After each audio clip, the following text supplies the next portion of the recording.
Hey guys, my name is Haley and today we're going to be filming my July wrap-up, which I'm not gonna lie is a little early, but I work for the next 2 days and I'm not going to finish anything in those 2 days, so we're just going to film it now so it can actually go up on time. But yeah, I think I've read like 12 or 13 books this month, which is kind of impressive because I had a whole trip to LA in the middle of the month, so I feel like that's a pretty solid number for the amount of travel that I did, so we're just going to jump right on into them. Let's go. The first book I finished in the month of July was Nestlings by Nat Cassidy. Nat Cassidy's other book is one of my favorite books of the year. That was Mary, so I was really excited to read his other book. And I actually really enjoyed this. Not quite as much as Mary. I think the pacing wasn't quite as good, but you can definitely still see that he knows all the good beats of a good horror novel. And honestly, the author's note of why he chose to write this book and the time frame that it was written in made me bump this up like a whole half star, which I don't know has ever happened to me in somebody's, like an author's note actually making a huge difference in how I felt about the book. So I gave this 4.5 stars. It was like a solid 4, and then the author's note was so interesting in that his wife was involved in one of the characters in this, and he also, I believe, wrote this during the pandemic. It was just fascinating. So if you like horror, if you have been reading a lot of horror that is poorly paced, please read his books. I can't wait for his next one that comes out. He has a novella, I believe, coming out in the fall that I can't wait to read, but I love Nat Cassidy. This is literally about, how do I talk about this without giving away spoilers? It is this couple that wins the lottery to move into an apartment complex, except the mother of this, because they also just had a baby, and the mother is in a wheelchair, and so she is like really sketched out by this, that it might not be very handicap accessible, and then weird things start happening with their baby. And that's all I'm gonna say because the rest is a huge spoiler. Next up, we have the book that I've been talking about all month, and that is Dayspring by Anthony Oliveira. This is the Gay Jesus book. I did a whole vlog about this. I'll leave that link down below if you missed it. This is a retelling of the Bible told completely non-linearly. Like, some of it is in the present time, some of it is, it's literally set in biblical times, some of it is set in other like Bible times. Like, it's fascinating, the multiple timelines throughout this. But this is a story running with the concept of what if Jesus and John the Beloved were together romantically and sexually. As you can see, I have annotated it to death. I'm probably going to annotate it more because I haven't actually written or anything in it yet besides highlighting and tabs, but I loved this. Not everybody's going to like it because of the weird non-linear retelling, and like it switches between Old English and then like modern day speak. Like, it is a very, very strange book, but if you can get past all that, I highly recommend it. I have been talking about this with so many people and like prefacing it with saying you might not like it, but please try to read it because it's fascinating. And it does such a good job of breaking down actual like Bible verses and what Jesus probably actually meant, and not just the patriarchal like male lens that the actual Bible is written through. I love this. I gave it 5 stars. It's going to be on my favorite books of the year, and I read it literally right after I filmed my favorite books of the year so far, so this is already an addition to that list. And then next up, I believe in that same vlog, if not the vlog after, I read What the River Knows by Isabel Ibanez. I really enjoyed this. It's been quite a while since I read a YA that I really, really loved. And this is about a girl whose parents travel to Egypt constantly, working on like archaeological digs, and keep leaving her at her aunt's house for most of the year. And it is her finding out that her parents have either died or gone missing, presumed dead, and she wants to go figure out what happened to them. So she sneaks away and pretends to be a widower, because at this time, it's set in the 1800s, women were not allowed to travel alone. So she sneaks away on a boat pretending to be a widower to go find out what happened to her parents, and she goes and meets with her uncle who keeps trying to send her home. And there's a lot of talk about women's rights and like how hard it was to be a woman in this time, which I really enjoyed. But also there's a magical element to this where you like, certain people can touch objects and get memories of like where that object has been, if it's been imbued with like a memory of the person who owned it. And a big character in this is Cleopatra, which I found very interesting. But I gave this 4.5 stars. The ending was crazy. I cannot wait for the next book, and I'm very excited to have like a YA fantasy. It is very low fantasy, but fantasy book to look forward to, because I feel like it's been a while since I've had a good one of those. And then coming here soon, starting with this one, I started making bracelets again. If you didn't know, this is a thing I've done for years. I made them for like K-pop concerts as freebies, and I've always wanted to work on them to be able to make really intricate ones to sell. And the Star Kid show that I just went to in LA was a perfect excuse to get back into making them. So I've made a bunch of those. I'll put up a picture of examples of things I've been working on. I'll put a couple of them. But my favorite thing to do, and what I used to do when making bracelets, was listen to audiobooks. And I have not listened to audiobooks in probably like 2 years because I fell off of doing that. And the first audiobook I decided to pick up because it was short and I started making bracelets for freebies for the show and the cast was The Ocean at the End of the Lane by Neil Gaiman. I've wanted to read this for what I feel like is forever. And I know Neil Gaiman from a lot of other things. He was involved in like Doctor Who. He's involved in a lot of just fantasy things in general. But I've never read one of his novels. I don't think. Because I own 3 of his books and I had not read any of them besides this one now. But I figured this would be an easy audiobook to get into. It was really short. I listen to audiobooks between 2 and 3 times speed, so like it's even shorter than the, like, if it's an 11-hour audiobook, I'll be like, oh, 5 or 6 hours tops for me to listen to, and that's like a normal amount of time for me to spend making like many bracelets. So I picked this up. I honestly can't tell if it was because I was getting back into audiobooks and it had been so long since I had listened to one, but I feel like I didn't enjoy this as much as I had expected it to. I also do think this is middle grade, or at least YA. But I gave it 3.5, 3.75. I was between those 2 ratings. I did like the ending, and I liked like the witchy aspect to it, but other than that, I found this somewhat boring, which is kind of depressing for a very short book. I haven't decided if I'm going to keep it or give it to a friend of mine who I know really likes Neil Gaiman, but this was an okay read for me. Although the audiobook was really good. I will say that. Next up, I read Lilith. This also is going to be in several videos going forward. One, because I'm planning on filming a religious trauma, like books for the religious trauma girlies recommendations, because I have so many of those now, because those have been my favorite books of this year and of the last couple years. But this is a retelling of the Bible from the perspective of Lilith, and if you did not know, in mythology, Lilith is supposedly the wife for Adam in the Garden of Eden before Eve. And the reason she was banished from the Garden of Eden is because she refused to submit to her husband. The way that patriarchal society views a woman's place in the Bible and in Christianity and all of that. And in this case, she is perfectly happy to be Adam's wife until he assaults her, and then she runs away, and she is constantly on the lookout. We've learned through her lens that there was another God besides the Christian God who helped create the universe with him, but right after the earth was created, that other God disappeared. Her name was Ashura. And this is Lilith on a constant quest to go and find Ashura and find out why women are put in this helpmeet second best place in society, because she knows that is not the way things were meant to be. So based on that premise, you can probably tell that this is a very feminist, like feminine rage filled book. And there was like a slow part in the middle of it, but so much of this story was so interesting to me. Like, I want to go back and annotate it because it is such an interesting perspective on the way women are viewed in the Bible, and it's because the Bible was written and translated and like written down by men who were living in a patriarchal society already. So like that is the lens that they wrote it through. This also brings in like non-traditional Bible scriptures like the Dead Sea Scrolls and things that have been found years and years later after the like King James version was compiled, like the Bible that we know today.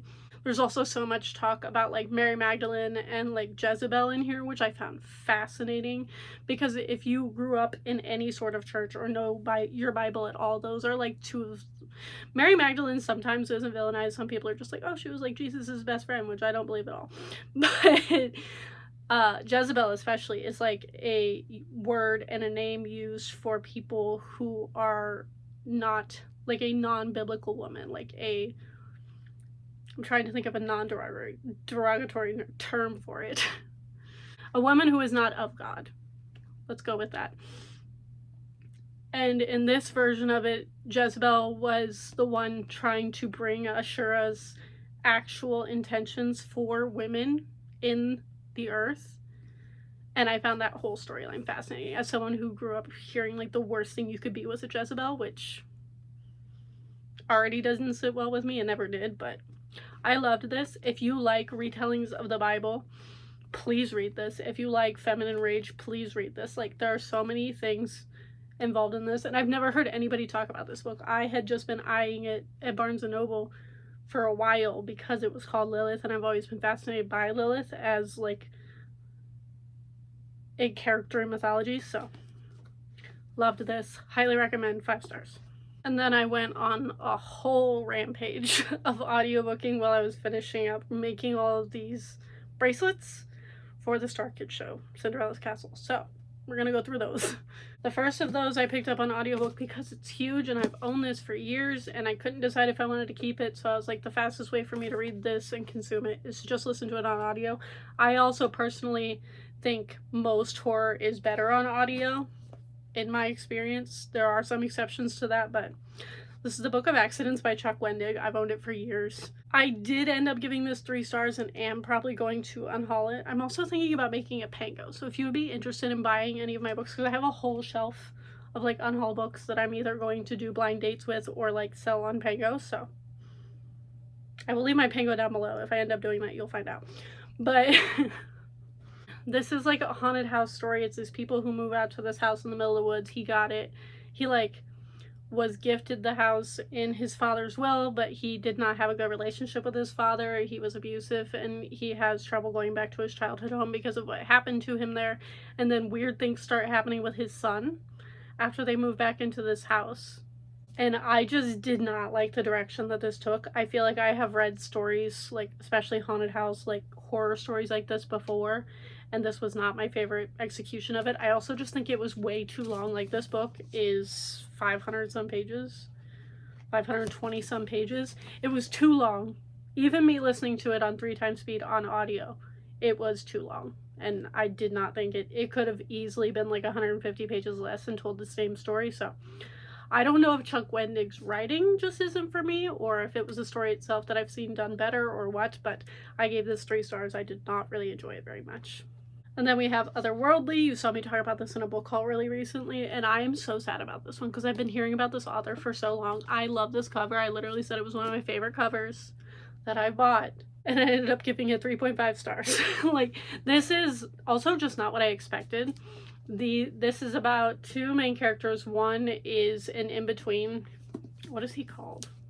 He's like this in-between creature that only exists in servitude in the like current universe, but there's this other world where he comes from, and he is given as a servant to humans when he is summoned at the crossroads.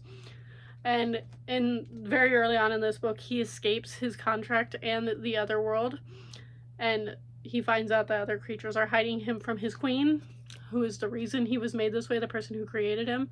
And he falls in love with this non-binary teen. I do think if you had not read a whole lot of paranormal, or if like a teenager wanted to get into paranormal, this would be a great book for them. I do think it is good for that reason. But as someone who reads a lot of paranormal stories, like grew up watching Supernatural, this felt like a very filler Supernatural episode to me. I did like the ending. I thought it was good, but it just felt and read very, very YA, which I was not anticipating going on into this, so I gave it 3.5 stars. I am probably going to sell it, so again, Pango down below, but I was disappointed in this one. It was so sad because the cover is so beautiful, and I'm so upset about it. Oh, next up, I own an art copy of it, so I can't sell it. So I already got rid of it and put it in a little free library. But that is Dead 11 by Jimmy Giuliano. This is a book that I had been hearing about before it even came out. I did get an art copy of it from like a book event months ago. And this is about a island off the coast of Michigan, I believe it is. It's somewhere in the Great Lakes. And the weird thing about this island is that everybody who lives on this island is like permanently stuck in the like late 1900s. Like they all dress in like long skirts and very modest outfits, and the rest of the world thinks they're really weird because they just don't really use technology at all up there. So like the people in high school like know that these other kids exist but think they're really strange, and when they do come to the mainland they're like ostracized. Like almost, I thought it was a interesting commentary on like Amish or the Amish, because it is very similar to that, because that is how they act. Like they are like supposedly really religious, they go to church, like there's definitely a culty vibe going on this island. And the story is about somebody who comes to the island because they are looking for their sister who went missing on this island a while ago, and they just don't believe that their sister would do this, so they go to unravel the mystery themselves. And I did really like the like religious commentary in this, about like how culty certain religions can come off. This turned into more of like an actual cult as opposed to a religious cult, which I will say that like it wasn't necessarily a commentary on religion, just some of that happened to be sprinkled in because of the way that they presented themselves on this island. But I gave this 3.5 stars. I did like the like almost multimedia format. Like some of this was told in interviews. I didn't read it physically, I read it on audio, but you could tell like some of them were interview things, some of them were just regular perspectives. There were multiple perspectives. I did find it very interesting. If you like, I will say, if you like the show, oh my gosh, what's it called? That show about, it was big at the same time that Squid Game was. I can't remember what it's called. I'm gonna look it up after this and put it on the screen because it's gonna bother me. But it was a like religious cult show. It felt very similar to that. So if you like that show that I can't remember the name of right now, but I will fix in editing, I highly recommend this because it's very similar in my opinion. And then next up, I read another book. This is like one of my least favorite books I think I've read in a while, and that is The Bookseller by Cynthia Swanson. Is that her name? Yes. And this is a book about, it's one of those stories that I feel like I've read a million times, and there's never been a really good execution of it that I really like, but I keep trying because I think the concept is so interesting. Of this woman is living her normal life. It's like her and her best friend like run this bookshop. She's like in her later 30s. This is told in like the early 1900s, so like it's weird that these 30-year-old women never got married or never had a family, and they're like kind of social pariah-y for that reason. But then when she goes home and goes to sleep, she is living another life in which she has a husband and a bunch of children, and like she has this picture perfect life, and it's almost like what if she had met someone. And she also realizes in the real world that she could have met this person. So it's the juxtaposition of which life is the real life that she is trying to guess. And I got the impression that she got to choose. I wasn't really clear on that, I'm not gonna lie. I listened to it on audio. It was this perfectly fine audiobook, but the part of this that really upset me, and I know it was because of the time frame that it is set in, and the reason that things are phrased the way they are, is one of her children in one of the worlds is autistic. And the old-timey perspective on autism really pissed me off as somebody who works with autistic kids a lot in daycares, and has heard so many people say so many like lies and things that just anger me about autism in general. But like the whole idea in this is that your kid became autistic if you didn't love them enough, if you didn't give them enough attention, and that is just not how that works. And any representation of it in that way really makes me angry. So it like the second that storyline came up, I was like, nope. This brought this down from like a 3.5 to easily a 2-star, if not below. So I do not recommend this. I already got rid of it. I put in Little Free Library. Do not like the representation at all. That's my opinion on that. And then next up, I finally read another one of H.E. Edgman's books because I want to read all of their books, because obviously one of their books was my favorite book of the year, or one of them, which is Godly Heathens, and that is The Witch King. This is a YA story about the Fae. There is a Fae realm. This person ran away from the Fae realm when they were younger, because they are a witch, and witches are very, very ostracized and hated in the Fae realm. But something happened in the land of Fae in which they had to escape, and they had to find their own new home in the human world, and they are in hiding now. But there is a prince who is in line for the throne, who is our main character's fated mate, but they broke up obviously when they ran away, and it is a second chance sort of love plot, like romance story going on in the background of this between them, because our main character is also trans, which he had not come out before he left Fae. So there's a whole commentary on that in here, which I really, really enjoyed. There's also a whole commentary on the idea of governments and party systems and the police force, all told in a Fae realm, but are very, very accurate to the human realm as well, which I loved. I loved the social commentary in that aspect in H.E. Edgman's books. This was the first book in a duology. I'm currently reading the other one. Probably not going to finish it before the end of the month, so you'll hear me talk about it in the next wrap-up, most likely.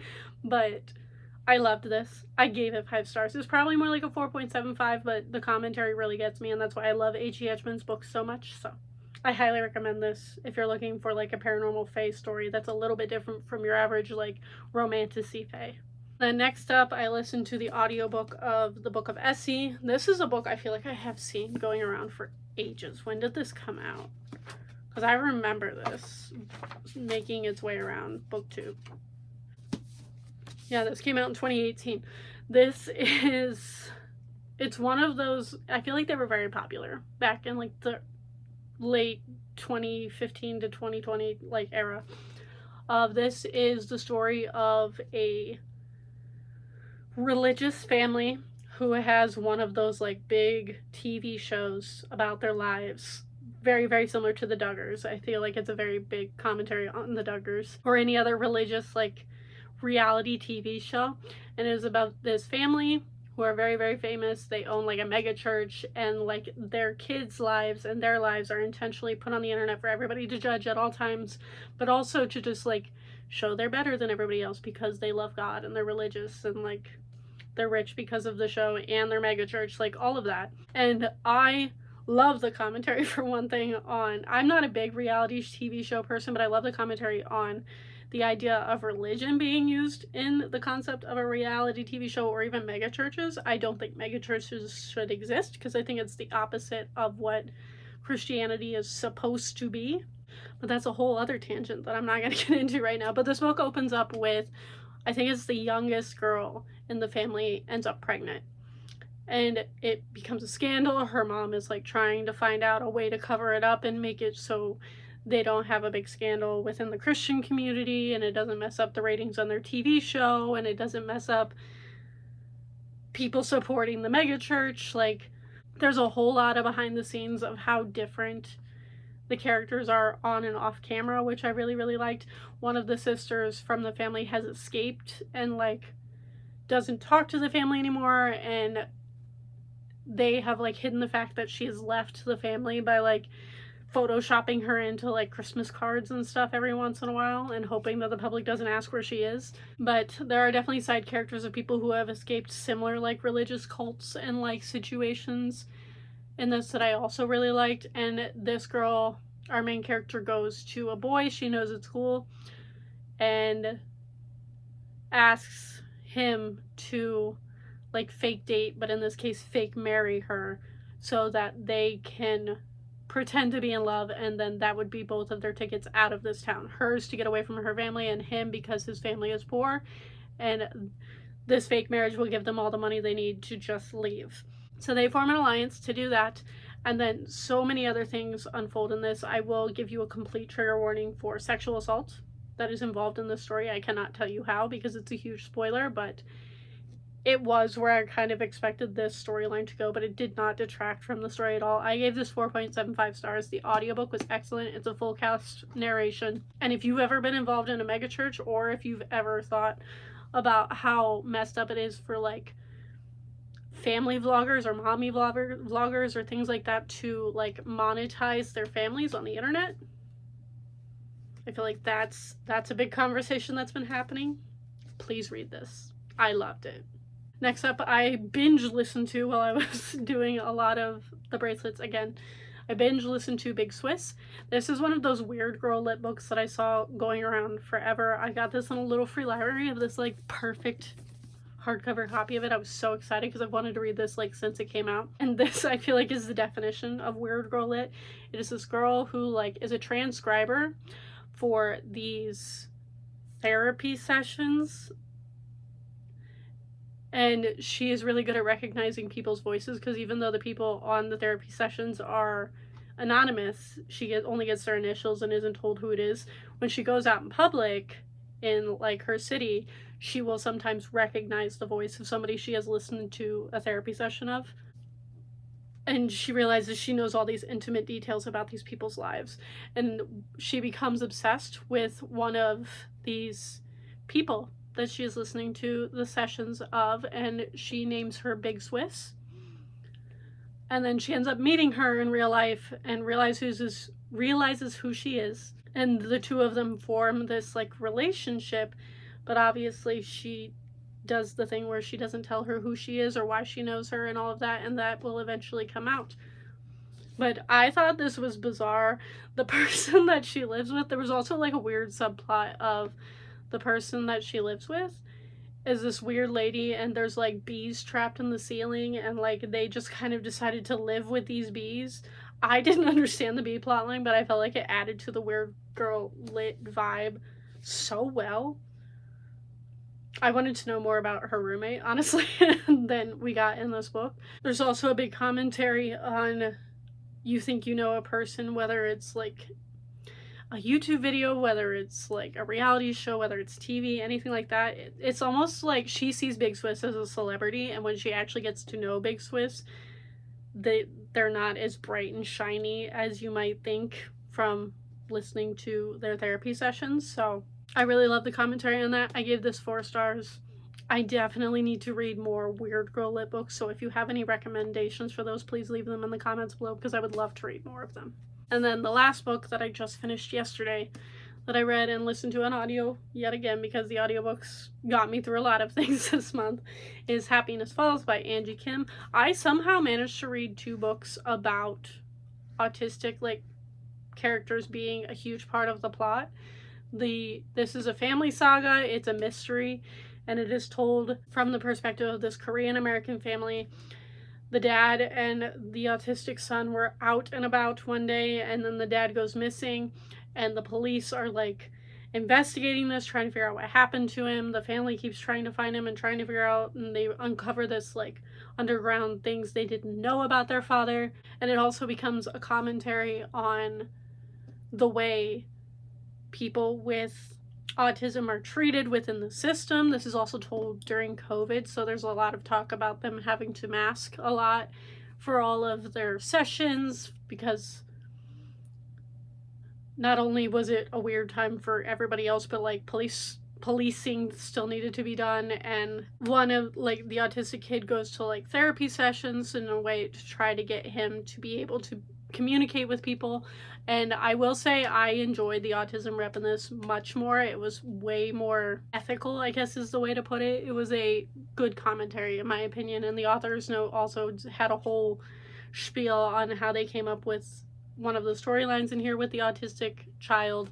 And I really enjoyed it. It was a very interesting listen. I gave it 3.5 stars. It's not my favorite. I also just don't read a lot of the mystery genre, so maybe I just don't like mysteries in the sense. I'd rather do a thriller as opposed to a mystery, but I enjoyed this. 3.5 stars. I really, really like the cover. I'm unsure if I'm going to keep it or not, but that was the last book that I finished this month. And yeah, that puts me at 99 books for the year. I'm currently reading the second book in the Witch King duology, which is The Fae Keeper, which is going to be my 100th book of the year, and that's very exciting. But I feel like I got a lot of reading done, and the only reason I read as many as I did was because of the audiobooks that I did while making all the bracelets. Like, I spent days just doing that, and listening to audios on 3 times speed, you get through books a lot faster. Because my intention with this was to get through a lot of my, like, I have like a literary fiction shelf right here that I know if I read physically it would take me a little bit longer to get into them, because I've been reading like really fast romance books for the vast majority of the last few years. So I've made like an audiobook list on my Libby of like audios of books that I own. And that's how I ended up being able to read so many books that I own on my shelf to get some of my physical TBR down this month, which I feel like was really big success. I read like, I think like 9 or 10 physical books and even got rid of 2 of them because I was like, oh, those weren't for me. So that was my goal and intention with this. But thank you all for getting to this point. If you have gotten to this point, I hope you enjoyed all of my Lords and Black Dolls, who think I'm gonna like do this a lot with my videos going forward, because as you know, I did a whole video, it was my last video on Star Kid, that I do want to talk about Star Kid more on my channel, and I feel like seeing these guys in a thumbnail might attract more Star Kid people here, because I do talk about books a lot of the time, but I want to be able to talk about Star Kid more. So if you made it all the way to the end of this video, please leave me one of the book emojis in the comments down below with your favorite of the Lords in Black. Even if you don't know what these things are, leave your favorite color, heart, the one that you think looks the weirdest or scariest. But thank you all for watching, and I will see all of you guys next time.